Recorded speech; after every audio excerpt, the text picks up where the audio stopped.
Uttarayan railway overbridge ખાતેથી કબજે કરેલા 30.150 ગ્રામ મેફેડ્રોન ડ્રગ્સ કિંમત ₹3,01,500 તથા સુરત ઉમરવાડા ચીમની ટેકરા સલીમનગર ઝુંપડપટ્ટી ખાતેથી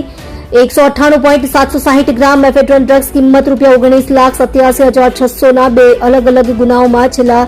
4 માસથી નાસ્તા ફરતા આરોપીને ઝડપી પાડતી સુરત શહેર ક્રાઇમ બ્રાન્ચ નો ડ્રગ્સ ઇન સુરત સિટી અભિયાન અંતર્ગત ગેરકાયદેસર માદક પદાર્થોની સપ્લાય કરતા ડ્રગ્સ માફિયાઓ તેમની ગેંગને તેમજ નાસ્તા ફરતા આરોપીઓને પકડી પાડવા અંગે સૂચના આપેલ દરમિયાન ક્રાઇમ બ્રાન્ચની ટીમના પોલીસ માણસોને મળેલ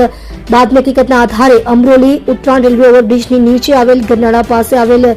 હેપી ક્રિકેટ ગ્રાઉન્ડની સામે જાહેર રોડ ઉપરથી સ્કોડા 4 વ્હીલ ગાડી રજિસ્ટર્ડ નંબર GJ05CM8995 માં પ્રતિબંધિત મેફેડ્રોન ડ્રગ્સ લઈ આવનાર મીત રામજીભાઈ કરિયાવરા કેતનભાઈ ઉર્ફે વકીલ મનસુખભાઈ પટેલ નાઓને પકડી પાડી તેઓ પાસેથી ગેરકાયદેસર પ્રતિબંધિત મેફેડ્રોન ડ્રગ્સનો જથ્થો કુલ વજન 30.150 ગ્રામ કિંમત ₹3,01,500 તથા અન્ય મુદ્દામાલ મળી કુલ કિંમત ₹9,15,100 ની મત્તાનો મુદ્દામાલ કબજે કરેલ જે અન્વયે ગઈ તારીખ 27/7/2025 ના રોજ સુરત ક્રાઇમ બ્રાન્ચમાં ગુનો રજીસ્ટર્ડ કરેલ સદર ગુનામાં ડ્રગ્સ આપનાર ઇમરાન ફિરોઝ શેખને ગઈ તારીખ 31/7/2025 ના રોજ ધરપકડ કરેલ હતી. આ આરોપી ઇમરાન ફિરોઝ શેખ એન્ડ ડ્રગ્સ સરફરાઝ ખાન પઠાણ નામના ઇસમ પાસેથી લાવેલ હોય